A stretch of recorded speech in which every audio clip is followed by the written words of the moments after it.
Bonjour à tous, aujourd'hui on va suivre un changement de vitre sur un Samsung Galaxy S4. Donc avant toute chose, un petit avant-propos, on va changer la vitre et l'écran AMOLED, donc le bloc complet. Alors, on va avoir des remarques comme quoi on peut changer que la vitre sur le S4. Oui, c'est possible, vous allez voir. Donc, la vitre est collée sur l'écran LCD AMOLED, enfin sur l'AMOLED plutôt. Mais quand vous allez enlever la vitre, vous avez 9 chances sur 10 de casser l'écran AMOLED qui est juste derrière. Et au niveau du collage, vous n'aurez pas un résultat satisfaisant du tout. Donc voilà, c'est possible de changer que la vitre. Vous avez 9 chances sur 10 de ne pas y arriver, mais c'est possible. Pour l'instant, nous, on ne le propose pas, tout simplement parce que c'est une réparation qui, pour nous, n'est pas pertinente. Mais effectivement, c'est possible. Donc dans ce tutoriel, on va utiliser un bloc complet. C'est beaucoup plus simple. Vous allez voir un bloc qui comprend l'écran AMOLED prémonté sur le châssis avec la vitre. Voilà, comme sur la gauche. C'est un bloc complet. Donc, grosso modo, on va juste enlever la carte mère pour la repositionner sur le nouveau bloc complet. Voilà. Pour ce faire, on a besoin des outils spéciaux pour Samsung qui comprennent une pincette, un outil sésamo et les tournevis adéquats. Dans un premier temps, on va enlever le cache de la batterie et la batterie, la carte SIM, et vous enlevez également la carte micro SD si on a une. En l'occurrence, nous, on n'en a pas. Donc, ensuite, on va enlever les 9 vis apparentes, donc tout simplement avec un petit tournevis cruciforme. Voilà, rien de spécifique à signaler. Donc, vous retrouverez évidemment toutes ces pièces détachées et les outils spéciaux pour Samsung directement en vente sur notre site internet. Vous retrouverez les liens en dessous en commentaire de la vidéo pour les outils et pour les écrans. Donc voilà, pour l'instant on ne vend pas les vitres seules, voilà, parce qu'on n'a pas trouvé de méthode de démontage satisfaisante qui peuvent vous procurer un taux de réussite élevé. Donc si vous n'avez qu'une chance sur 10 d'y arriver, ça ne sert à rien. Donc, pour l'instant, on ne les vend pas, on attend d'avoir une solution pertinente pour changer que la vitre. Aujourd'hui, ce n'est pas le cas. Voilà, on ne vend donc que des blocs complets d'origine Samsung. Voilà. Donc, pour revenir au tutoriel, on enlève toutes les vis qui sont apparentes, c'est vraiment pas compliqué avec un tournevis cruciforme. En plus, c'est toutes les mêmes, donc vous pouvez les mélanger, et aucun problème.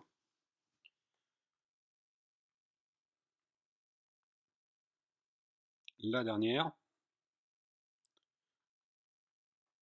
Voilà. Maintenant, on va enlever le cache. Donc, en prenant un outil Sésamo, on va se glisser l'outil et Sésamo entre le châssis de la vitre et le châssis arrière.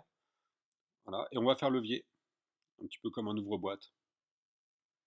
On va faire levier sur tout le contour pour détacher le châssis arrière, donc le bloc blanc qu'on voit, le bloc en plastique blanc,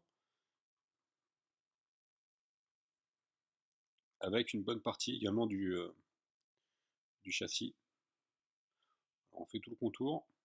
C'est clipsé, donc vous n'avez pas de risque spécifique par rapport à cette opération-là. Donc on va accélérer un petit peu l'opération. On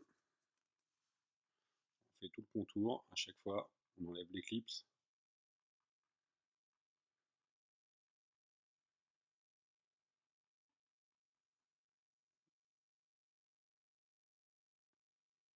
Voilà, et donc là maintenant on a un accès direct à la carte mère. Alors on va maintenant libérer la carte mère. Donc pour ce faire, on va enlever les nappes. Donc il y en a deux en haut, une à droite. Celle-ci, c'est la nappe de l'écran, celle qui nous intéresse plus particulièrement. Le connecteur GSM 4G.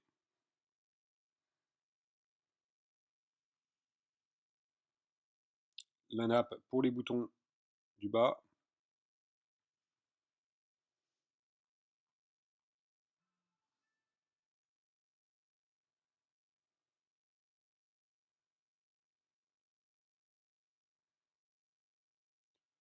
Voilà, donc là, votre Samsung, vous enlevez toutes les nappes du Samsung. Alors il nous reste une vis sur la carte mère, il y en aura une autre tout à l'heure, qui est juste à côté de la prise de jack.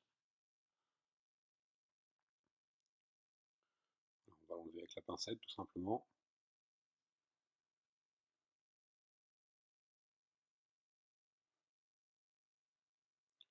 Donc la deuxième vis, elle est noire, juste à côté au-dessus du connecteur de l'écran. Voilà. Et maintenant, la carte mère est prête à être déposée. Normalement, elle doit venir presque toute seule, d'accord? Donc si vous voyez que ça force un petit peu, c'est que vous avez oublié de déconnecter une nappe ou d'enlever une des deux vis de la carte mère, tout simplement. Donc vous vérifiez ce point-là.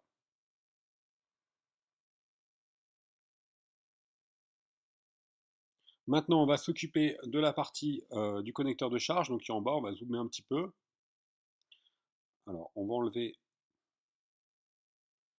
donc, la nappe qu'on a déconnectée tout à l'heure. On va juste voilà, soulever délicatement cette nappe. Elle est légèrement collée sur le châssis.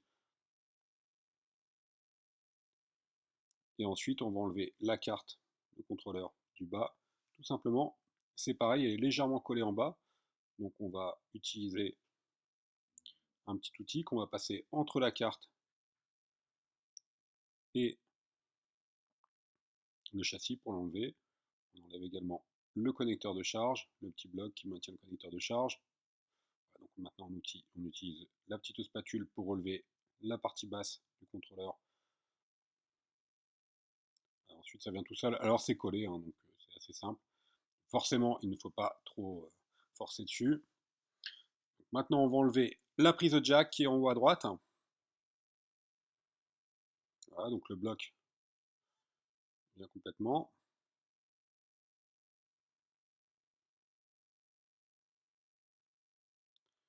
Pareil pour la caméra avant.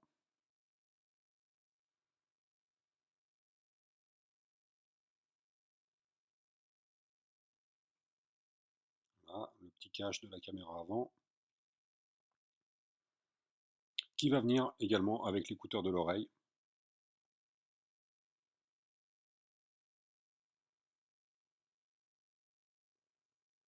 Et enfin, la caméra avant. Le module vibreur maintenant, pareil, qui est légèrement collé. Donc les deux petits contacteurs sont collés sur la carte mère et le vibreur également. Donc on va utiliser la pincette, on va passer sous les contacteurs. Et ensuite on va retirer directement le vibreur qui est légèrement collé. Toujours le même principe, on passe en dessous. Donc soit avec la pincette, ou soit avec l'outil en nylon tressé. Et voilà, on a enlevé le vibreur.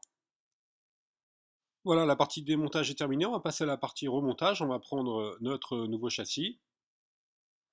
Voilà, et tout simplement, on va repositionner les éléments sur notre nouveau châssis, ce qu'on vient tout juste d'enlever, donc le vibreur, caméra avant, haut-parleur. Alors évidemment, on a accéléré un petit peu la vidéo, vous avez vu, hein, il n'y a vraiment rien de compliqué sur le S4 quand on a la bonne pièce, c'est-à-dire le châssis complet. Il y a vraiment très peu de manipulation à faire, c'est vraiment pas compliqué. Donc on accélère la vidéo, vous enlevez bien les dissipeurs, le scotch qui protège les dissipeurs thermiques, donc c'est le petit scotch bleu hein, qu'on a vu juste avant.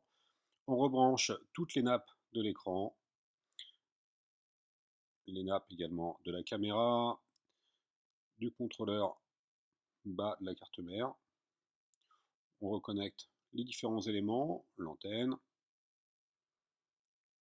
Voilà, il n'y a vraiment rien de compliqué, donc juste simplement repositionner les éléments. On repositionne bien le fil de l'antenne. Après, la dernière vis. On remet le châssis, on reclipse le tout, on regarde si le résultat est correct. Là, on va le voir hein, tout de suite. Une fois que tout est OK, on n'a plus qu'à remettre les vis qui maintiennent le châssis arrière. Là, on est en vitesse accélérée x4 hein, pour vous faire gagner un petit peu de temps. Il n'y a vraiment rien de sorcier. Voilà, alors encore une fois, cette vidéo c'est fait avec un produit d'origine qui est vendu sur le site, c'est-à-dire un châssis avant complet avec la vitre et l'écran AMOLED prémonté. D'accord? Nous, on vous conseille d'utiliser cette solution-là, pas de changer la vitre seule. Le résultat, si vous y arrivez, vous avez une chance sur 10 d'y arriver, ce ne sera pas cohérent. Voilà, je vous remercie d'avoir suivi ce tuto, à bientôt pour de nouvelles vidéos.